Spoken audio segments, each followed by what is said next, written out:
Pardon. Ah bah vous êtes dans le déni. Expliquez, enfin, un argument peut-être, quelque chose. Oui, je continue. Je dis vous êtes dans le déni. François Bayrou fait tous les plateaux télé, radio, etc. pour dire que le problème numéro un que nous avons, c'est la dette publique et que nos jeunes, nos enfants seront les premiers à payer la facture.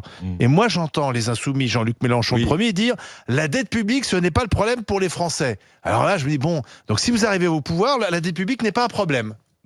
Il a dit c'est pas le problème numéro un pour les Français. Ouais, je suis tout à fait d'accord avec lui. D'accord, c'est pas le problème numéro un. Non mais attendez, est-ce que vous savez c'est quoi le problème numéro un? Ah là, je pense que le problème, enfin, c'est difficile de dire le numéro 1 et le numéro 2, mais je pense que là, les gens, ils galèrent, si vous voulez mon avis. C'est-à-dire que je crois que le pouvoir d'achat. Oui, mais pour les aider, si on est endetté, c'est compliqué. Attendez, on va prendre les points un par un. Si c'est de l'investissement ou de l'endettement. Exactement. C'est pas la dette en soi.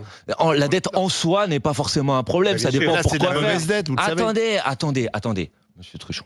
2 secondes, si vous voulez bien. Premièrement, aujourd'hui, à chaque fois que la France émet un titre de dette, il y a 3 acheteurs. Donc on n'a pas de problème pour se financer. Deuxièmement, on se finance moins cher que les États-Unis d'Amérique aujourd'hui. Troisièmement, la charge de la dette en France est inférieure à ce qu'était la charge de la dette en France à la fin des années 90. Oui, c'est ça, vous êtes dans le déni, des années 2000. Mais je suis pas dans le déni, Madame la Marquise. Mais je suis pas dans le déni. Est-ce que ce que je viens de dire est faux? Comment ça se termine? Est-ce que ce que je viens de dire est faux?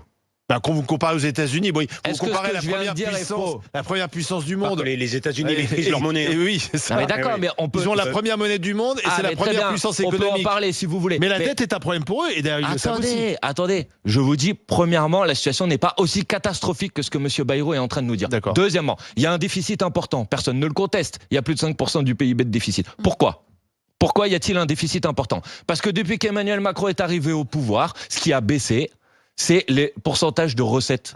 Par rapport il a baissé les impôts. Par rapport à la richesse produite chaque année dans notre pays, le pourcentage de recettes de l'État a augmenté. La richesse produite a augmenté et le pourcentage de recettes a baissé. C'est pas la dépense publique qui a explosé depuis que Macron est arrivé au pouvoir, elle a même un tout petit peu baissé. Non, il a baissé les impôts. Les recettes, parce que M. Macron a baissé les impôts pour les plus riches. Non. Si essentiellement la taxe d'habitation, c'est pas les plus riches. La redevance télé, c'était tout. Il a baissé les impôts. S'il vous plaît, on va peut-être pas donner. Aucun Français demande le retour de la redevance télé, par exemple. Je parle pas de ça. C'est les impôts. L'essentiel des baisses de recettes de l'État depuis qu'Emmanuel Macron est arrivé au pouvoir, c'est les cadeaux aux ultra riches. C'est, par exemple, la fin de l'impôt de solidarité sur la fortune. C'est les cadeaux. L'IFI, c'est pas mal. Hein. Non, mais il y a une baisse. Ça rapporte moins que ce que t'es l'impôt de solidarité sur la fortune.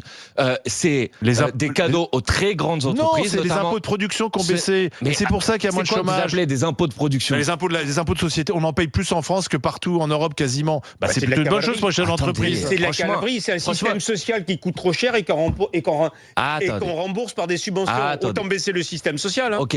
Les cadeaux dont on est en train de parler, ils ont profité essentiellement aux grands groupes, aux grandes multinationales. C'est pas des cadeaux. Déjà des gros bénéfices. Attendez, c'est là où on peut débattre. Depuis 10 ans, est-ce que vous savez que dans la dernière décennie, les multinationales, elles ont détruit 250 000 emplois et les petites et moyennes entreprises, elles en ont créé 200 000. Est-ce que vous savez qu'aujourd'hui, sur l'impôt sur les sociétés, les petites et les moyennes entreprises, elles payent en moyenne 7 points de plus que les multinationales et les grandes entreprises. Donc je vous dis que la politique qu'a fait Emmanuel Macron, c'est une politique qui a profité aux très grands groupes au détriment des petites et des moyennes entreprises. Elle n'a pas fait baisser le chômage. On a radié des chômeurs. Là aussi un déni. Non, mais franchement, ne dites pas que c'est un déni. Écoute, on peut être très critique contre Emmanuel Macron, mais il y a des choses qu'il faut quand même reconnaître. Le chômage a baissé depuis 2010. Non. Là, les chiffres du chômage, mais c'est de la manipulation de chômage ont baissé. Les chiffres du chômage. Demande à nos gamins qui sont sur le marché du travail si le chômage a baissé. On est dans le complotisme alors. Monsieur, les chiffres du chômage ont baissé. Et ils ont moins baissé d'ailleurs que dans la moyenne des pays de l'Union européenne, bizarrement. Donc, premièrement. Deuxièmement, tout le monde sait qu'il y a eu des radiations. Il y a eu le développement du statut d'auto-entrepreneur. Il y a eu de plus en plus de travailleurs pauvres. Donc si vous, c'est le modèle de société que vous voulez pour le pays, défendez-le. Mais moi, c'est pas le modèle de société pour le pays. La politique de l'offre, après je laisse parler madame, la politique de l'offre, c'est-à-dire cette idée que parce qu'on allait faire des cadeaux aux grands groupes et aux grandes entreprises, ça allait ruisseler sur l'économie réelle, c'est un fiasco. C'est un fiasco cette politique. Donc faut changer ça. Et deuxièmement, et je m'arrête là, et je suis sûr que ce que je vais dire, vous allez y être sensible. Quand votre politique économique est une politique de réduction de la dépense, de l'investissement public et de réduction du pouvoir d'achat des Français Françaises et les Français, ça produit de la récession économique et tout le milieu économique français galère. Est-ce que vous avez vu, je parle sous le contrôle d'un restaurateur, est-ce que vous avez vu cet été que les restaurateurs vous disent mais en fait les gens ils viennent plus ou ils prennent pas de dessert parce qu'ils ont plus d'argent, les gens ils vont plus chez le coiffeur. Pourquoi? Parce que si vous avez une politique, mais non, parce que si vous avez une politique de baisse du pouvoir d'achat, bah à la fin ceux qui souffrent c'est les artisans, c'est les commerçants. Donc précisément il faut faire l'inverse. Le budget de cette année, il a diminué la croissance par 2. Si le budget de Bayrou vous le laissez passer, c'est encore plus de restaurateurs, d'artisans, de commerçants qui vont être sur la paille. Il faut faire l'inverse, il faut avoir une politique de relance sociale et de relance écologique. Reste avec nous.